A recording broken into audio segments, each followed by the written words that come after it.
I guess I should start. Okay.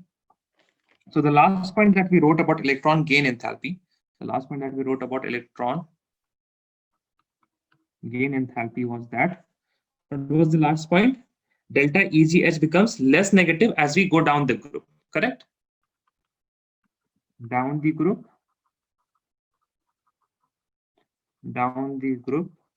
what happens to delta EGH? Delta EGH, it becomes less negative. Okay. But there is an exception here. And when I say exception, the details are in the electronic configuration. Oxygen and fluorine. Okay. Now oxygen and fluorine, they come in the upper of periodic table or in the bottom portion of periodic table, in the top or the bottom? Oxygen comes top. Oxygen and fluorine, right? We have what? Nitrogen, then oxygen, then fluorine, then neon. Oxygen and fluorine, they both come in the top. So they should be having more negative electron gain enthalpy than the subsequent elements. That means if we see for sulfur and selenium and for tellurium, then polonium, they would be having less and less negative electron gain enthalpy. But what happens is, the observation was that oxygen and fluorine have less negative, and the subsequent elements in their group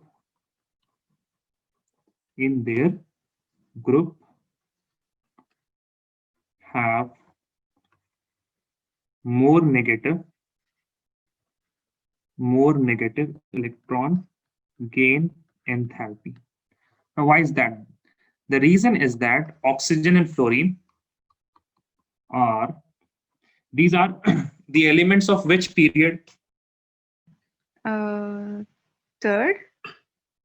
Are you guessing it, or are you okay? Fine. Is it correct? I am not. It is not correct. Oxygen. What is the atomic number of oxygen? 8. 8. So which noble gas will come before oxygen? Just before oxygen, which noble gas? Helium. So, and the position of helium is 1. So we will write the electronic configuration of oxygen from 2. Correct? Yes. Oxygen. Yes. So this is a second period. Are the elements of second period, and they are second period, hence they have only the second shell. Now let us look at the electronic configuration. Oxygen is 8, so this will be equal to what? 1s2, 2s2, 2s2, and 2p4. And if you look at 2p4, it is crowded. Why it is crowded? Next, we will look at fluorine. It is further more crowded. 1s2, 2s2, and this will be 2p5.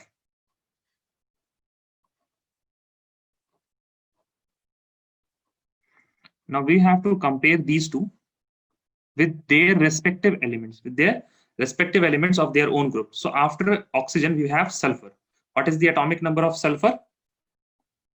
I mean, I don't want to guess you. I don't want that you guess it, but I don't even want you to remember it. You have to come to the atomic number. I have given you oxygen. Oxygen is 8, so sulfur will be 32. No. First C, 2. It is for the 16. Yes, very good, right? This will be 16. 1s2. Sorry, we will not write 1s2. It will be very long. We will write the condensed electronic configuration. For the condensed electronic configuration, we have to look at the noble gas. This will be neon. It will hold how many electrons? It will hold 10 electrons. Yes. Then neon is the second noble gas. So we will write 3s. So it will be 3s2. Then we will write 3p4.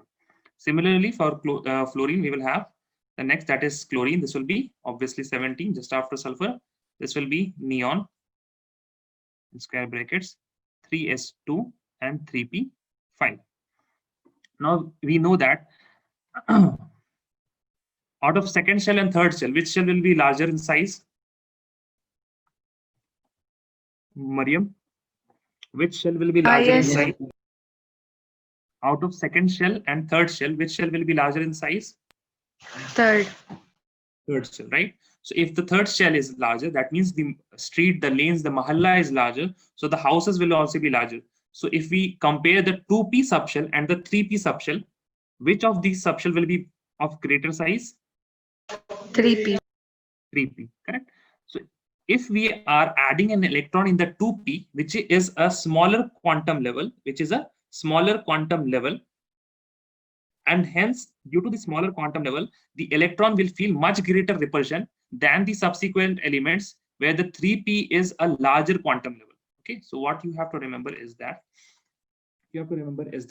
oxygen and fluorine, they both are in second period, hence they have what shell number is equal to 2, and hence the incoming electron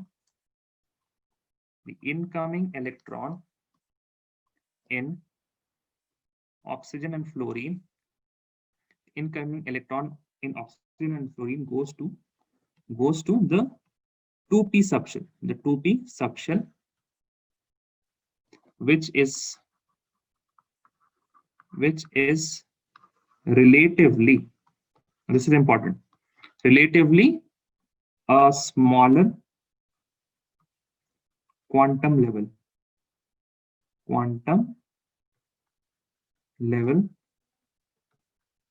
than the subsequent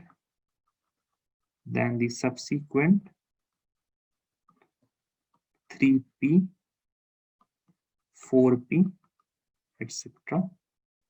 subshell. Okay, subshell. So now you understand the reason here is, and hence they face in a relatively smaller quantum level, and hence they face, and therefore they face larger electronic repulsion. Okay, we are done with electron gain enthalpy. The last is electronegativity. And this is represented by chi. What is electronegativity? First definition: the tendency of an atom,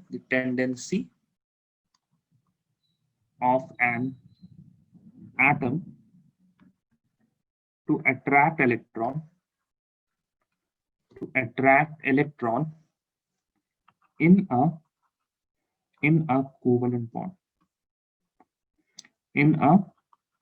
covalent bond.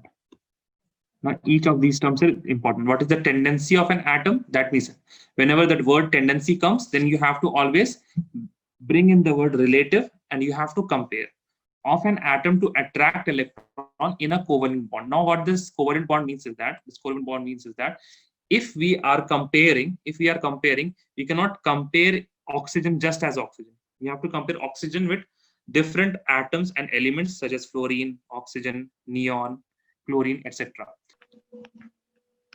Atom is made up of electrons and what? Protons. And neutrons. We will not look at neutrons because they are neutral. Yes. What will attract electron? Protons. Protons will attract electron. And we say the proton has charges, and that charge we have known as the effective nuclear charge, correct? Yes, sir.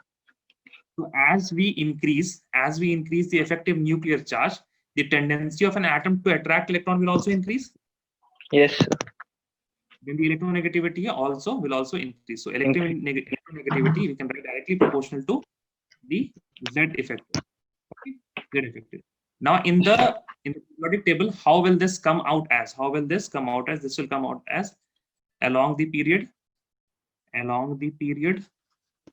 It increases. Along the period. Very good. Chi increases. Now, as soon as attract electron comes in a covalent bond, remember, if we have hydrogen and then we have chlorine. Now, if we look at the valence electron of chlorine, we have to always look how far is this valence electron. And obviously, the hydrogen's electron which is being shared will be further away from this particular valence electron. So we also have to look at the size of chlorine, correct? We also have to look at the size of chlorine. So electronegativity will be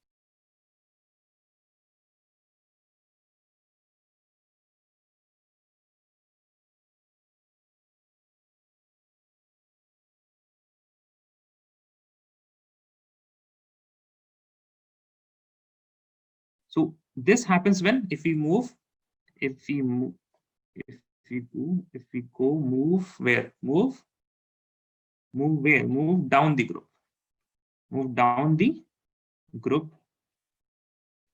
What happens if we move down the group? The electronegativity will decrease. Why it will decrease? Because if we move down the group, the shell number increases. That means the size increases, and if the size increases, the nucleus is very far away from that particular electron that it has to attract. That also decreases, and then electronegativity also decreases.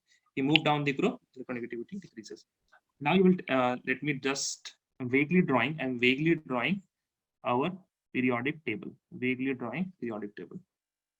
1, 2, 3.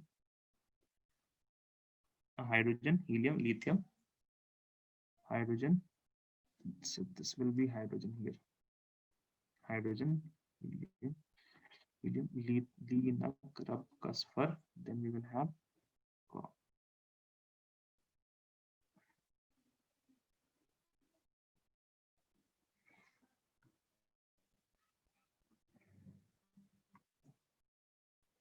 the element with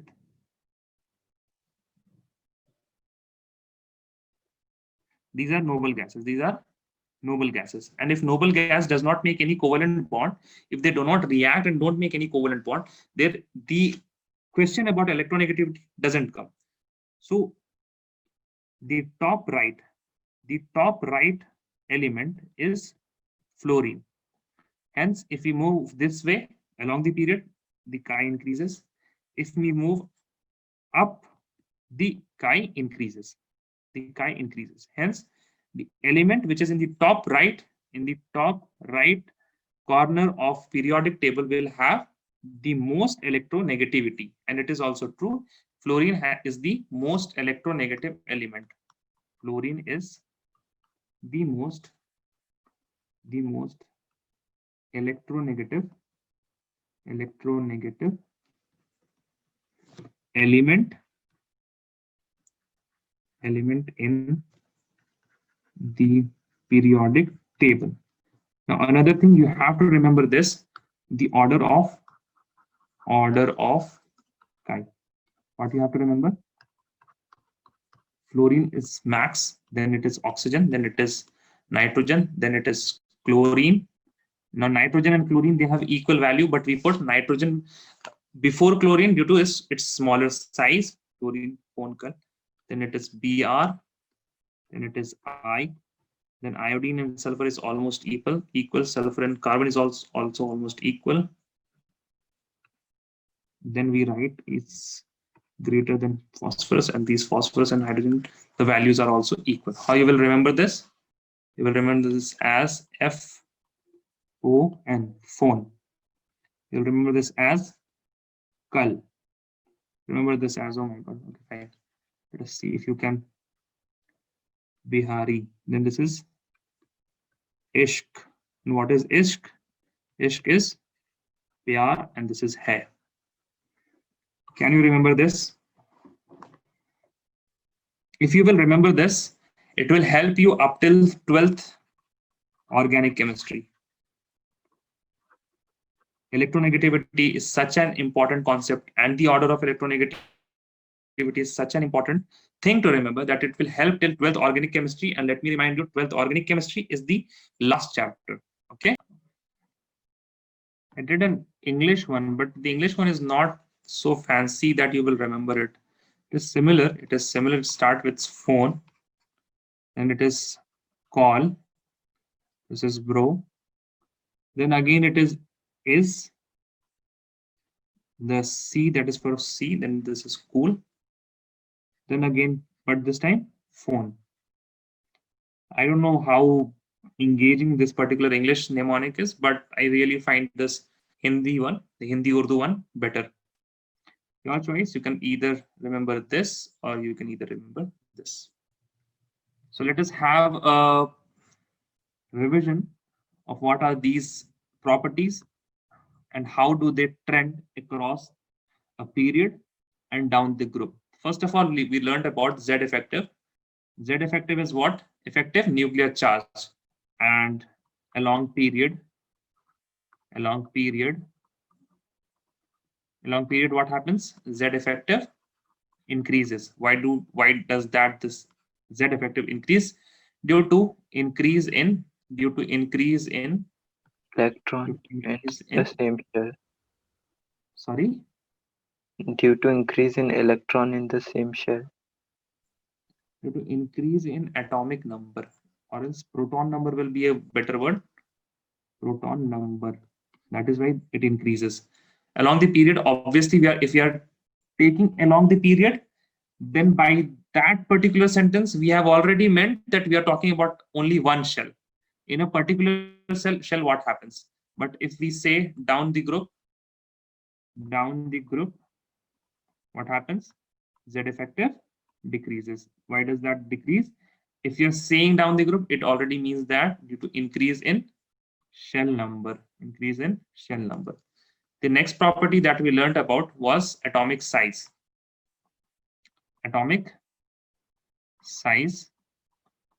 Which the trend is also similar for the ionic size. Along period, what happens? Along period, the atomic size, it decreases. Why does that decrease? Because the increase in Z effective. The effective nuclear charge is increased, and when the effective nuclear charge is increased, the attraction of proton, the tendency to attract the electrons of protons, it increases, and hence the size shrinks. And down the group, what happens? Down the group, the atomic size, it increases. Why does that increase? Because due to increase in shell number. And as the shell number increases, the fact is obvious that the size will also increase. Then we had ionization enthalpy. Along the period, what is ionization enthalpy? The energy that is required to remove an electron from the outermost shell of an atom. So what will happen? Delta IH along the period, it will increase. Why will it increase? Because along the period, Z effective increases. Therefore attraction increases. And what happens down the group? The delta ionization enthalpy, this is decreased. Why it is decreased? Because increase in N, that is shell number, and attraction decreases. Why does attraction decrease? Because of long distance. Now here you have to note some points. What are these points? You have to keep in mind beryllium versus boron. You have also to keep in mind we have magnesium versus aluminium and oxygen versus nitrogen. These three are what? These three are exceptions. We have to keep these in mind. You have to keep this in mind. You are done with three. Now the fourth one that we studied, it was electron gain enthalpy. What is electron gain enthalpy? It is the energy required or released if we introduce an electron in the outermost shell. So what happens if we move along the period? What will happen? Delta EGH will be more negative. Why it will be more negative? Because increase in Z effective, and Increase in Z effective. What does that mean? Net attraction increases. Attraction increases. Attraction increases. Now what will happen if we will move down the group? If we will move down the group, this particular delta EGH will be, wait a second, this is more. This is not move. This is more. MORE. More. This will be less negative. Less negative. Why it is less negative? Because due to increase in N, Decrease attraction, in Z effective. yes, the attraction Decreases. decrease. Yes, but the exception that we have to remember is oxygen and fluorine. These two versus their subsequent element,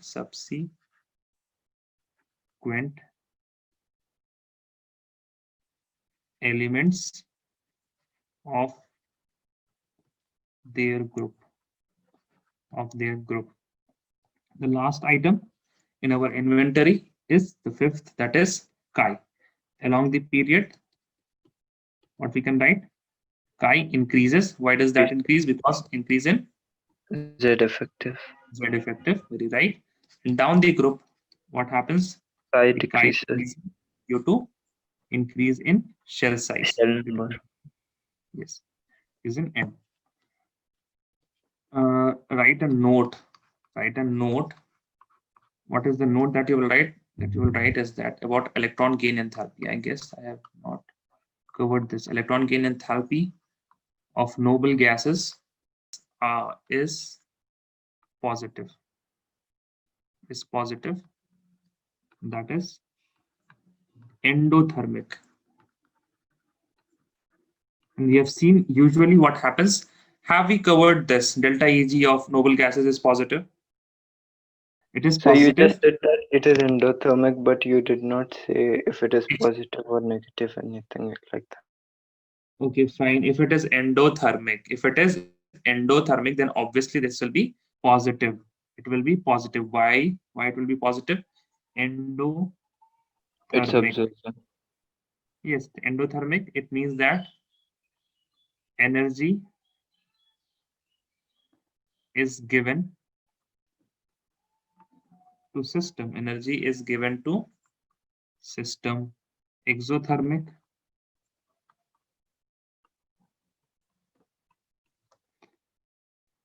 Energy is released by system. Now to understand the positive and negative notation, what you have to do, you have to become that particular thing where the process is happening. So that particular thing where the process is happening is the system. System is either taking in energy or it is releasing energy. So if somebody gives you money, you will obviously think that notation is in positive. Hence the system, what is the money for system? It is energy. So if system is given energy, the system will perceive that particular thing as a positive thing. Hence endothermic is always positive. If we are viewing this particular process from the system's point of view, and if system is releasing energy, then it will view that particular release as negative. So endothermic is always positive, exothermic is always negative. Now, why noble gases have positive electron gain enthalpy?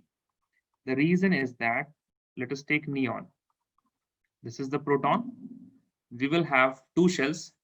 This particular shell will have 2 electrons, and this will have 1, 2, 3, 4, 5, 6, 7, 8 electrons. Now, if we want to add electron, the second shell cannot accommodate more than 8 electrons. Hence, what you have to do? So what we have to do? 1, 2, 3, 4, 5, 6, 7, 8. We have to add another shell. In order to accommodate this particular new electron. Hence, the delta EGH of noble gases is endothermic. I guess we have done this because we because a new shell, because the electron is added in a new shell, because the electron is added in a new shell.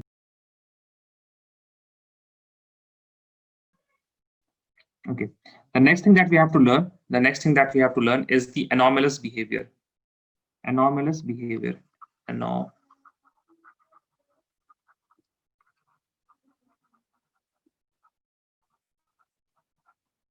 Anomalous behavior. What is anomalous behavior? The first two elements, the first elements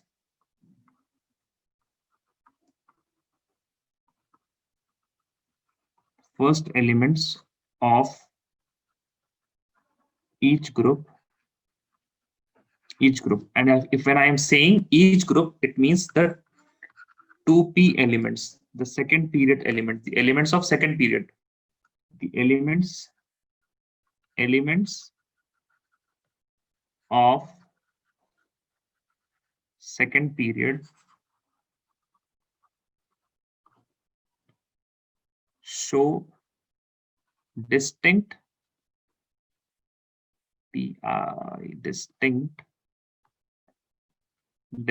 properties than their group members,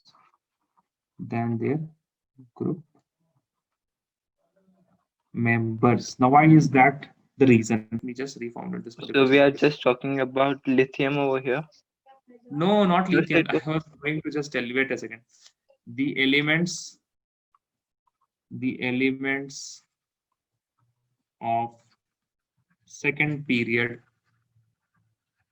Now you have to just join this. Show distinct properties than their group members. Now, what are these particular elements? What are the second period elements? These are what? We'll start with lithium, beryllium, boron, carbon, nitrogen, oxygen, and fluorine. We don't talk about neon. Why not neon? Because it does not react, and the chemistry of neon is not well studied because of its inertness, Now, why does this happen? You have to remember this. You have to understand this. Why does these second period elements, that is the each element of the group, the first elements, lithium. So what we will carbon, write in dot dot dot. Nothing. You will just write show here. First, understand now. What we have to understand is all these have second period elements. Now, what will be the max value of n for second period elements? 2. Very good. 2. Now, what will be the value of L for 2? This will be equal to 0 to n minus 1. Now, this will be equal to how much? 0, 0. and 1. And 1. This 0 particular, this correspond to which subshell? S subshell. This 1 correspond to which subshell? P. P subshell. Now, the thing about third period and further. That means the third, fourth, fifth. All will contain L is equal to 3. Each and every shell after 3. After 3 will contain n is equal to 3. It will contain greater than 3 also, but 3 also. So the L will be equal to 0 to n minus 1. Now this will be equal to 0, 1, 2. This will correspond to S. This will correspond to E. This will correspond to D. So what we can look here, the difference is of 10 electrons. The difference is of 10 electrons. See, what we can write is the second period elements are smaller in size,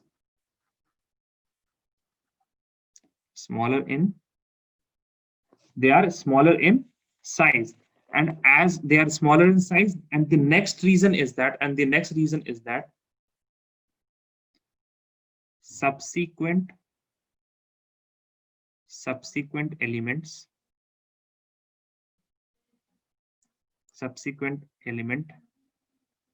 have available desubshel, and hence can accommodate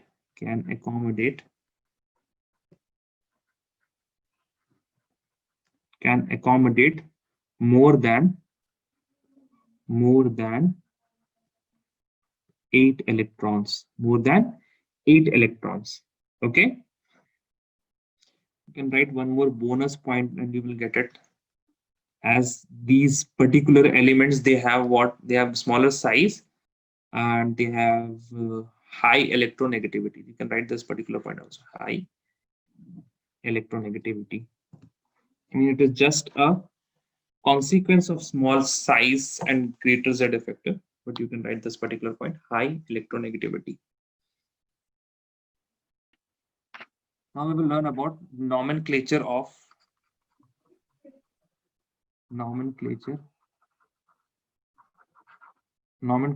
what elements above, elements with atomic number above 100.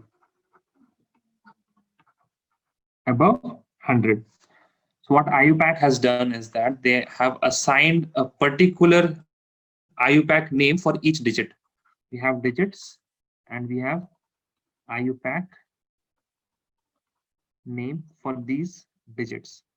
What are the digits? Digits are 0, and the 0 has been assigned a word which is nil.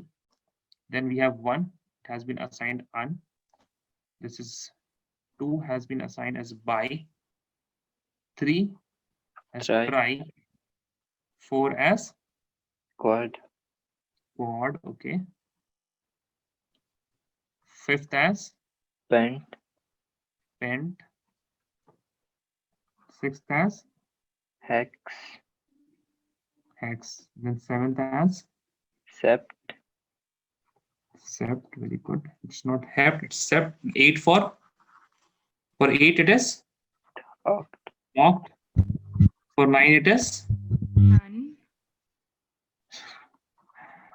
poor Mariam.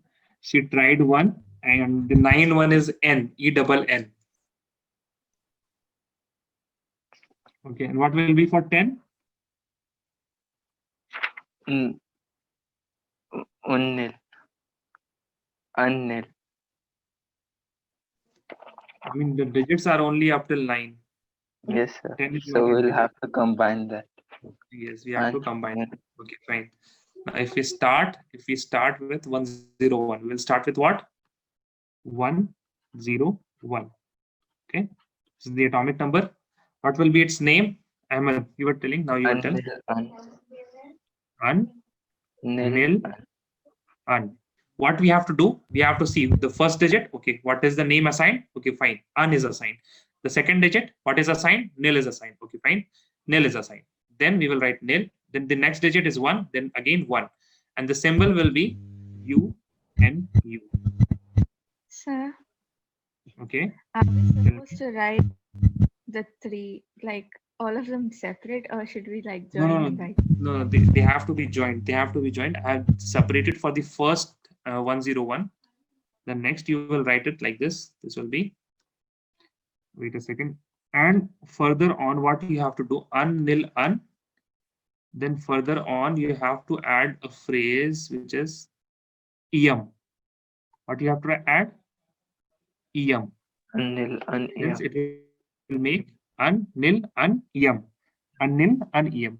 Now, Mariam, you will try. What will be this?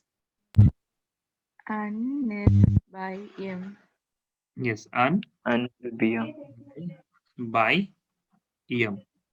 Now the symbol will be U and B. For 103, this will be un, nil, tri, Tri is there, so trium. This will be U and T. See, for here we had to write unnil em because the I was not present. But when unnil by is there, then you have to just write um, unnil byum. For example, if we take what? Un by nilium. Now we will write this as U B and then N, U B N. I mean, you can write further on also 10 till you can write 104 for practice, from 104 to 120, from 104 to 120.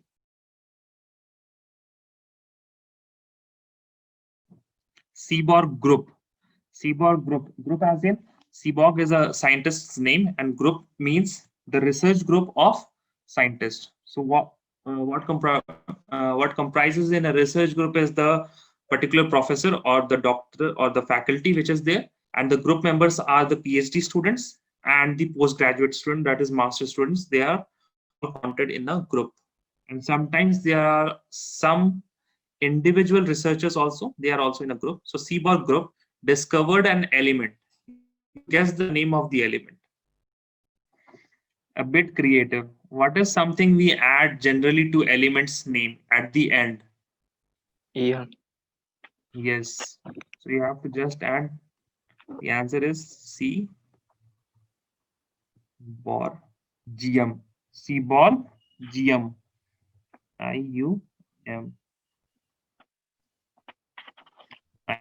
Seaborg GM. Yes, that's it.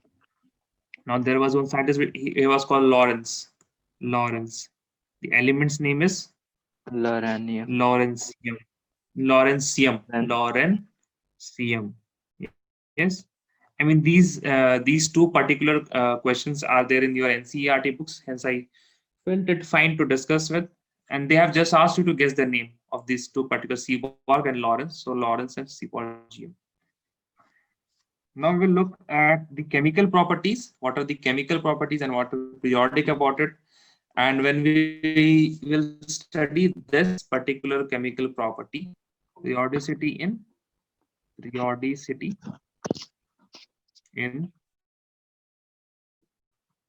chemical properties.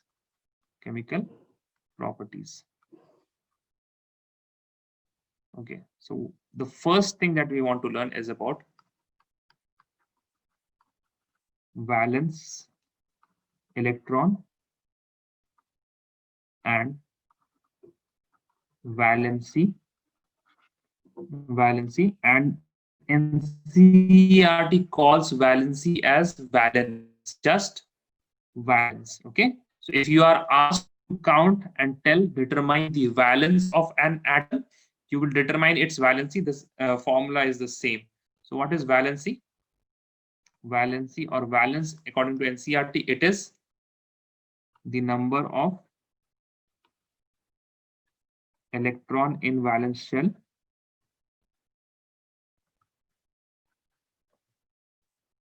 or 8 minus number of electron in valence shell. Now you will calculate both of them and you will see valency will be that particular definition, the number of electron in valence shell, or 8 minus number of electron in valence shell, whichever is, you will look at whichever is minimum and you will say that particular is the valency. For example, let us take sodium, that is 11. If you write the electronic configuration, this will be neon, that is 10 electron, and we will have 3s1. So if we will write the valency, if you write the first, then we will write how much. If we take the first definition, the answer will come as 1 electron. The answer will be 1. If we take the second definition, it will be 8 minus 1. That will be equal to 7. So we will not take this one, which is less, 7 or 1. 1 is less, so we'll take 1. Now, for example, if we have fluorine, fluorine is 9. We'll have 1s2, 2s2, and 2p5. Now the valency will be equal to how much? Valency First, we will see the first definition. What is the first number of electron in valence shell? That is equal to how much? Abir, 7. number of electrons? 7, correct. 7. 7. Or it is either 8 minus 7. This is equal to 1. Hence, we see that 1 is less than 7. So we will not take this one. This is the valency. This is the valency. Now, where does So this there are two valence? definitions. For valency, Yes. there are two definitions. Yes. And if you want, this particular whole thing is one definition only, no? If you say this, can you count this as one definition? You will get only one answer for valency. But you have to take this particular whole thing as one definition.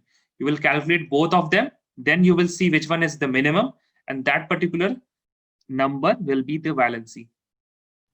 Okay, sir. You will not, there are no two definition, combination of two particular statements, and that makes one definition. And or you can say that it is way to determine the valency, not a definition. Where does this help us? Where does this help us? For example, if I say oxygen, if we take, what should we take? We should take oxides. We should take oxide. Let us take oxides of sodium and fluorine. So what are the formulas of sodium and fluorine oxides? The fluorine one is OF2 and the sodium one is Na2O. Na2O. Now, why does this happen? Why does this happen? What you have to look, you have to take first, let us take oxygen and let us take fluorine, oxygen and fluorine. Now tell me, what is the valency of oxygen? 2. 2. What is the valency of fluorine? Yes. So 1. 1, 1, sir, 1. 1. Just did 1. Okay. See, and you have got the formula. You have to just cross multiply it. O will be 1. So nothing in the subscript of O, and F will be 2. Now, why does this happen? Why does this happen? It means that oxygen needs how many to fulfill its octet? 2 electrons. Oxygen needs 2 electrons, and those 2 electrons will come from where? Fluorine. Those 2 electrons will come from where? Fluorine. And how much fluorine needs? Fluorine needs only 1. Hence, we have only 1 oxygen. We have only 1 oxygen. Similarly, if you say, look at this, Na2, and then, sorry, not 2, we will not write 2 here. We will write just Na, and then we will write what? Fluorine. Sorry, not fluorine, it is oxygen. Oxygen. How much? Sodium has 1. Again, 1. oxygen has how many? 2. 2. So we write it like this. We write it like this. So Na2O. Now, why here oxygen is at front and fluorine is at back, and here the sodium is at first and oxygen is at back? So the order is given by electronegativity. If we write the order of electronegativity for O and F, what does this give us? This gives us fluorine is greater than oxygen. Hence, fluorine is backwards. Fluorine is backwards. Why it is backward? See, now this is something important. What do you say? Who will have more respect? Someone who gives something or someone who takes something? Gives. Who gives something. So obviously, if fluorine is able to attract, that means it is taking, and it is taking from someone who is able to give. So here oxygen is able to give to fluorine. That means it can give some sharing of electrons. Hence, it is being respected. Okay, fine. We will put oxygen first, and then sodium.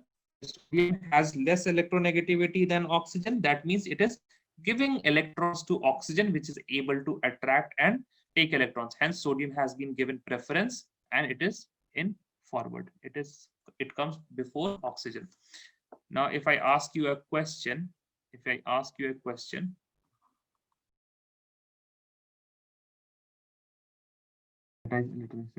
silicon Mariam, you will say answer me, okay? What is the valency for silicon? 4. 4 you said, right? The voice was very low. Now Ahmed will tell me what is the valency for bromine. 2. 2, just randomly 2, or how 2? Because the last shell is like 3p5, 4p5, so three more electrons left. Okay, fine. It is the electronic configuration you say, as you are saying, is 4p5. Now in Yeah. the electronic configuration, see if there is any other 4. Yes, 4s2. 4s2.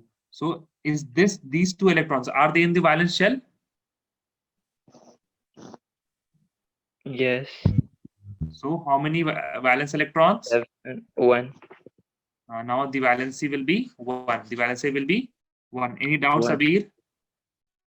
Or No, Mariam? sir. Abir said it right. Mariam, any doubt? No.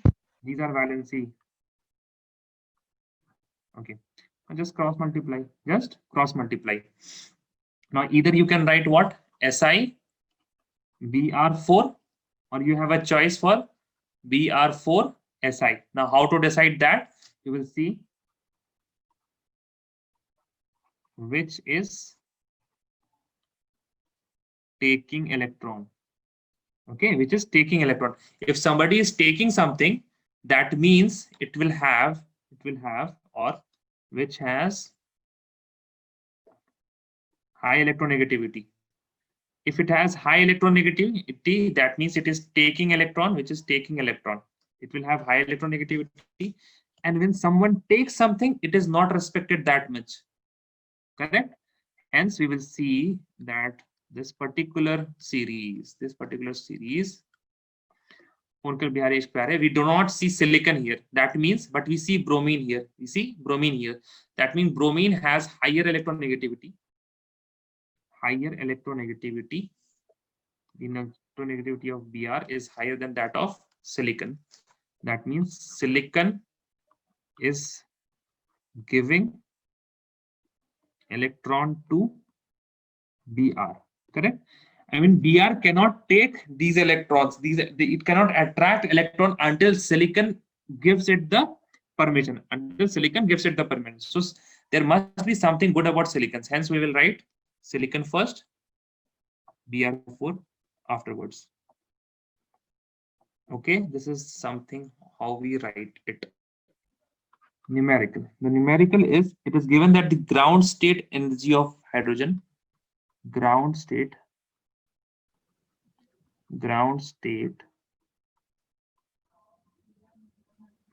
energy of hydrogen atom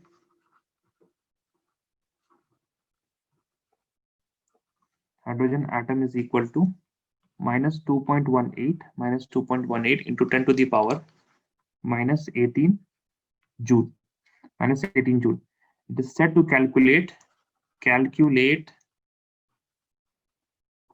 the ionization enthalpy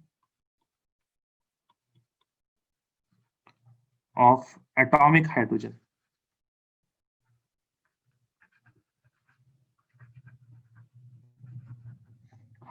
In terms of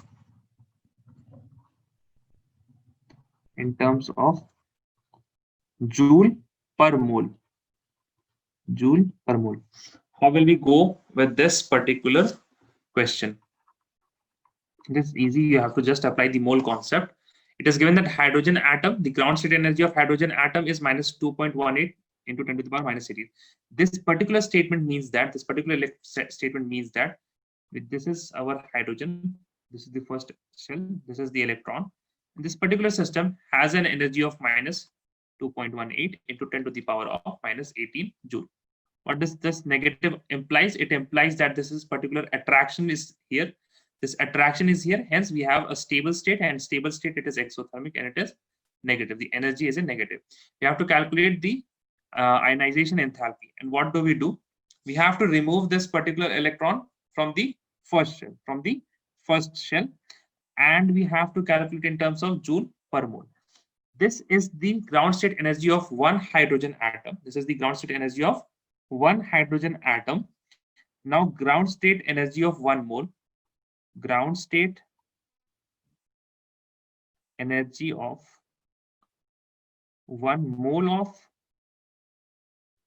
H atoms, this will be equal to how much? This will be equal to, I can write minus 2.18 into 10 to the power of minus 18 into 6.022 into 10 to the power of 23. This is in joule. This will be this much atoms are in per mole, hence this will be per mole. This will be equal to how much? Can somebody calculate and let me know? I'm writing the, first of all, the exponents will be equal to how much? 10 to the power of 6. And if you will multiply 6 to the 12, something will come. So I'm directly writing it here as 6 joule mole inverse. I guess this will be 1.3 something. Can somebody calculate and let me know? Yes, sir, correct. Minus 1.312 into 10 raised to 6. 312. Okay, fine. So that is correct. Minus 1.312. So this is the ground state energy of 1 mole of H atoms. So if we remove this particular electron, we have to give how much energy? This whole energy, correct? Because this is the energy of attraction. And we have to remove the attraction until this particular electron is in the field of attraction of proton, it is still in the hydrogen atom. We have to remove this particular electron so much far that it is away from the effect of this particular proton. Hence we write it as ionization enthalpy. Delta IH is equal to energy at where? Energy at infinity. Now if it is at infinity, it will not affect this particular electron. It is far away from the proton. Then we subtract that as energy of ground state.